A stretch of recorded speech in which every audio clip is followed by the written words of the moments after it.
What's going on, world? You're tuned into the Down Money Show. When you're talking real estate, you're talking money down, you're talking down money. And I'm your host who always does the most, Ransford Renaldo. Philadelphia, as always, we cook up a special treat for you today. I'm with CEO Annie Allman of Reading Terminal Market. Annie, how are you doing today? I'm great. Every day is a great day in the Reading Terminal Market. Oh, really? And why is that? It's the greatest place in Philadelphia. This is what I hear. There's a lot of tourists say. Not just tourists, all of our local fans say that too. We're really here for Philadelphians. And then we let some tourists come see too. That's always good. That's always good. So you guys are the #1 farmers market in the country. You are Philadelphia's #1 tourist attraction, arguably. We got the Rocky statue that's competing with you. But you're also a place where small businesses can really grow and develop. Absolutely. We are really a hub for small family-owned businesses here in Philadelphia. Some have been with us the entire time the market's been open. The Bassett family, Bassett's Ice Cream, is an original tenant of the Reading Terminal Market. The 6th generation now runs the ice cream. Wow. Yeah. Okay, and where are you guys located? So we are smack in the middle of Center City. We are essentially a city block. We are between 11th and 12th and between Arch and Filbert. Nice. We're right across from Jefferson Station, so we're super accessible for all forms of transportation. That's a great location you guys got here. It's a great location. So do you know anything about the real estate play on how this came about? I know enough to be dangerous. So we were part of the Reading Railroad, right? So we're literally, if you go back and look at the history, Market Street literally was markets. As Philadelphia grew in the 1800s, the city fathers wanted to sort of corral the chaos that can come with that. And as part of Reading Railroad building out their train shed here as a major transportation hub, they put in an enclosed public market. So we've been functioning as a public market in this location for 131 years. Wow, that is amazing. It's also, I tell people if there's ever an Armageddon, I think the Reading Terminal Market is where you want to be. Because this building is, it is built to withstand, imagine like the old steel locomotives would come travel above our heads. And if you go down in the basement, you see these massive brick, concrete, and steel structures that are holding up the building. It's really interesting. Wow, so I guess you could say this is one of those situations where you can be like, they don't build them like they used to. They don't build them like they used to. Okay. So share with me your journey a little bit to becoming a CEO, because my understanding is you've started in marketing. Sure, yeah. So I have a funny story, like an odd backstory. I grew up in Alaska. I'm a 3rd generation Alaskan. My dad, very proud of that. My dad was a commercial fisherman. We had a small family business. We had a 50-foot wooden fishing vessel that my dad took out every day. If you watch Deadliest Catch, we were up with some of those bad boys. So small family business. I was one of those weird kids who got obsessed with something. I fell in love with horse racing. Somebody took me to a racetrack in Washington State as a little kid, and I decided that's what I was going to do. So when Race horses. I was going to work with thoroughbred horses. So, but you never actually got on the horse and race. Correct. I had to leave Alaska for that. So I left Alaska as a teenager, got my first job in racing. Long story short, I ended up pursuing that. Worked in racing for 4 or 5 years until I realized I just wasn't that good. Went and got my MBA with the goal of managing a racetrack. At the time, racing was kind of on a downslope, and thought, well, what else has sort of some of the infrastructure? I love the big buildings. I love the front of the house. I love the back of the house. And so I ended up going to work in the casino business. Wow. And that is what started the marketing. Yep. I started in marketing and then segued over to operations and did that in a variety of different places and areas for just a very long time. Okay. And then I was in Philadelphia. I came to Philadelphia originally for school. Penn grad. Penn grad, yes. Married a Philadelphian, and they don't leave. Very true. So as much as I tried to get them to try other places, I always ended up back here. And during the pandemic, I had sort of left my career to come home and take care of my family, and saw an article one day that the Reading Terminal Market was without a leader, and I thought, well, that's interesting. I know big buildings. I know how to drive people into a building. I like operations, and I didn't at the time even realize it was a nonprofit. Wow. And so started down that path, and it was at a really tough time for the market. We were about 9 months into the pandemic. So you guys are a nonprofit. Like, Yes. Explain that a little bit, because I don't think a lot of people really get that. Yes. So the overall, as I call the steward of the market, is the nonprofit Reading Terminal Market Corporation. And it was set up by the city council back in the late 80s, early 90s, when there was a real risk of Philadelphia losing this market to redevelopment. And as a nonprofit, it allows us to figure out ways to maintain businesses that otherwise would never really be here, like small family-owned businesses that are part of the city, especially those that are purveyors. So your produce, your fishmongers, your butchers, etc. And we really are, been written and studied about by academics as one of the great public spaces, the most diverse public space, perhaps in America, certainly in the East Coast. Wow. Wow, that's a lot to digest there. It is a lot. And, as we're in a National Historic Landmark building, we are on ground owned by the city of Philadelphia. But, as a nonprofit, I'm trying to maintain some affordability for tenants, for merchants. We're a little vulnerable right now. We're really looking to shore up some of our infrastructure, just the basic stuff.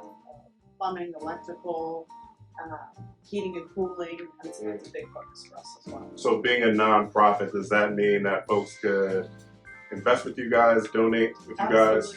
Absolutely. We have one really great fundraiser a year, the Party for the Market, but we are kind of stepping forward more into that fundraising capacity. Nice. Okay. Now, when you took on the role as CEO, you said it was out of your comfort zone. But clearly you're doing the job, and clearly you're doing it well. So what made you feel like it was out of your comfort zone back then? I think it was more being like right smack in the center of the city. Most of my experiences managing large properties or being involved in large operations were either a bit more suburban or more established, like the Atlantic City Boardwalk. And then being in nonprofit management, I've been on boards before, but I've never actually, had to make the dollars and cents work every month. Okay, nice. So for folks out there that really feel like there's an opportunity that they want to step into, that they may feel a little bit uncomfortable about, what would you say to them? There's been so much research on the whole imposter syndrome, which that's a very real thing. Just me that felt like I was never enough or never knew enough. And part of that was probably being a woman in a very male-dominated industry of the gaming world. But once I read about that and realized that it wasn't just me that often feels that way, it's like this weight came off of me. So I suggest to people, if you see something or you aspire to something, go for it, but also make sure you've got a good support system and people that you can call. No one knows everything, so those areas that maybe you're a bit less familiar with, try to build up folks that can help you. That's very good advice.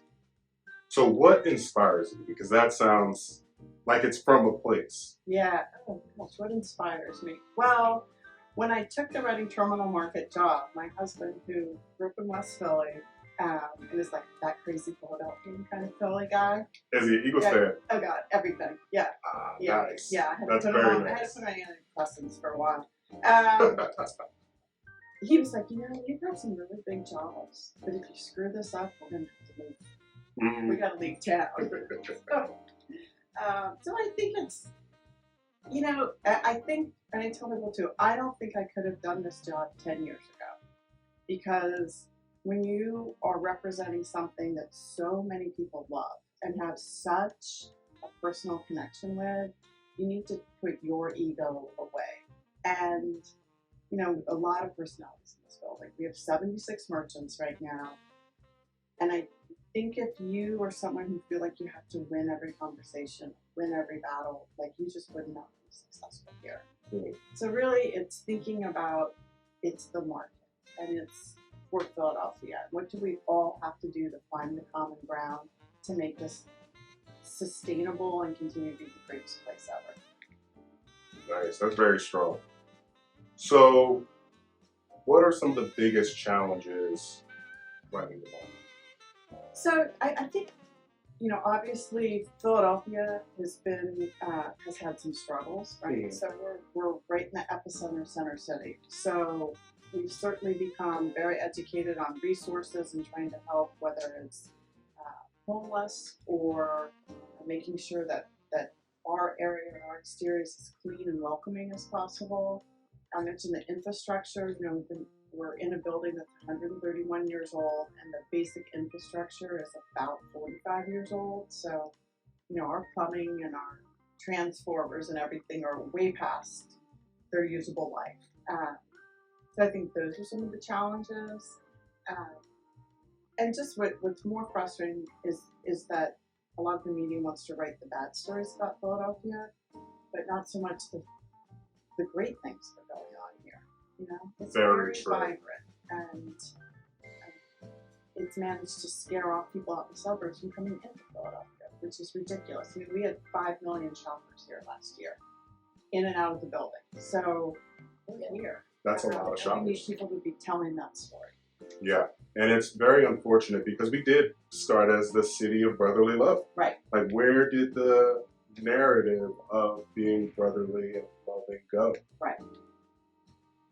So, as far as the horizons for you guys, is there any type of innovation involved in sustainability? Yes, so before I came here, the merchants were pretty activated around that. And then unfortunately when the pandemic hit, I think anything but just core things they had to work on to survive kind of got put to the side. Mm. So we are starting to put that back up. So right now we do, what we can. So we recycle all of the cooking oil and that gets reused or, we work with the recycling. We are looking to stand up a pilot composting program. There's a group, a project Public Spaces Worldwide that is really invested in the market public space place. They have a conference every few years. We were at the one in Toronto last summer and saw some great companies that are doing sustainable packaging. But really in a neat twist that I would love to bring to the market. So imagine you've got an app on your phone and you stop at a central location and you check out like a stainless steel bento box and coffee cups. You go to your merchant of choice, you get your food, you take it back to your office, you take it to your home, and the next time you come to the market, you just drop it off. Wow. So those are the kind of programs that people are really interested in bringing that into Philadelphia. That's amazing. And then the compost. Talk to me a little bit more about that. Yeah, so back in the day, you used to be able to get pig farmers or other farmers to come pick up food scraps, and then the cost of transportation, and those farms are further and further away. So we are working with some companies to start composting. We'll start on a smaller scale, obviously with 76 merchants, many of them who are in the food space, we can't flip a switch. But we're looking to start with our produce folks, our juicing folks, the merchants that are really putting out a lot of that organic waste. Okay, nice. So, I'm going to put you on the spot here. Are you ready? Oh no, I know what you're going to ask. Who's my favorite kid? What is your favorite food in the market? It's an occupational hazard here. Don't be a stress eater and work in the ready terminal market. So some of my favorites, well, they're all my favorites, but some of the less known ones, we've got our classics that everyone knows. Nick sandwich, Spataro's cheesesteaks, Carmen cheesesteaks, by George have been in here in the market for decades. But we have some newer merchants. Sweet Nina's banana pudding. You've never tasted anything like it. Sweet teas, sweet potato pies, and sweet potato desserts. Tambien is Filipino food. Kathy makes it fresh every day in the market, and it's something that, it's a different flavor palette. Sammy Somi is Georgian, former Soviet food. Again, a very different flavor profile. I mean, you can't go wrong. Like, there's bad spot here. Very well played. None of the kids will be upset. Yes, exactly. So, who's the most famous person that's ever come into the market? Wow. So, since I've been here, Tina Fey and Amy Poehler were here when they were on tour. And it's funny, I went up to give them hats and say thanks, and then I realized you just happen to want them, right? I'm like, you know what? I'm not getting in there. Oh my gosh, Ryan Howard was here and I recognized him after he walked past me. So I'm totally fangirl. We're doing a promotion with the Sixers, so Tyrese Maxey, a bunch of the Sixers have been in here, and that's super fun. And there's a lot of people who are here, judges, mayors, senators, that they don't tell anyone. They just slide through because they love the Ready Cup market. We try to be cool, right? Yeah, act like you've been here before. Yeah, you don't want to get too all over it. Do you ever get to slide down and say hey, do they feel weird if you pop over? I have a few times. Like I said, hey, running the place. I held back on a few. I'm trying to think who I've got up to. Chrissy Teigen, John Lennon's wife, was here a couple summers ago with her kids and her nanny, and they were literally shocked. I mean, they were just living. They were. I think he was doing a rehearsal here, and so they had the kids out for the day, and I did kind of slide up and hand her some Reading Terminal Market swag and say thanks for any for kids. So. Nice. So, last question here. What do you think about the show, and would you come back on? I would come back on, and I think it's great. When I say I was out of my comfort zone, I'm not a real estate person, so I had to really learn about leasing and the life cycle of that, and some of the nuts and bolts of supporting the actual real estate component of this. Really? So you manage the real estate component? Yeah, I do the leasing as well. Wow. And what does that look like for you? So, when I got here, we had a lot of vacancies. Not really so much pandemic related, but just sort of the natural evolution of businesses. So we were fortunate. At the time we had a day cart business where you could come in 1 or 2 days a week, kind of low barrier to entry to test out your wares, if you will. And so we were able to promote or bring in several of those day stall merchants into full-time merchants. So that's where Sweet Nina's and Sweet Teas and Tambien and several of the others. The nice part is it brought in a more diverse merchant ownership too, which is great. We really want to look like Philadelphia. Yeah. So we need to better develop that pipeline. Probably we always are taking applications from everyone. Right now, our focus is really on finding more purveyors, fresh food, and grocers. Okay, and what does that application process look like for those out there that? Yeah, it's really pretty simple. On our website, we have a 2 or 3 page form. That's to get you started. Once we have that, we'll look through it. We may call and do some more inquiries, get some more background. If it's an area that we're looking for, we will bring that forward to the leasing committee. The leasing committee is a subset of our board of directors. If it's a food concept, as we move towards closer and closer to making a decision, we would do a tasting and really try to get to know the heart and soul of the merchants who are pitching to come in. Nice. And this tasting, I'm assuming you get to do a lot of these. You get to taste a lot of things. We did when we first got here. Like I said, right now we're really focused more on fresh food and grocers. So okay, so the burden has been lifted. Nice for you. So when somebody does this application, do you guys have some type of on-deck waiting? So like, let's say a person does it today, do they need to reapply in 2 years? Or So we keep applications for a year, although, you know, and reality is we really want to, you know, try to look through. The biggest issue we have right now is everyone pitches prepared food, right? They want to come in with the restaurant concept, the lunch counter concept, prepared food, and we are capped on a kitchen exhaust system, so we could not bring in any more right now unless another merchant for the hook to be. So that's some of the parameters around what we look. Okay. Nice, nice. So, and it's just like no franchises. No franchise. Family-owned businesses, and really what I've learned over the last 3 years is it's really critical to find owner-operators who want to be here in the market. Being a hands-off person just really doesn't work. It doesn't work because we're such a unique, quirky place that every new merchant I've seen over the last 3 years may have a vision of what their offering will look like and how it will play with the customers, but they've all had to flex, change, you know, be a little nimble, because it really is a unique space. Okay, that's good to know. And that's very good information for those out there interested in coming into the market one day. Right. You're tuned into the Down Money Show. When you're talking real estate, you're talking money down, you're talking down money. Annie, thank you for doing this with us. Absolutely. And we look forward to having you back in the future. All right, sounds good. Thanks, guys. Thank you.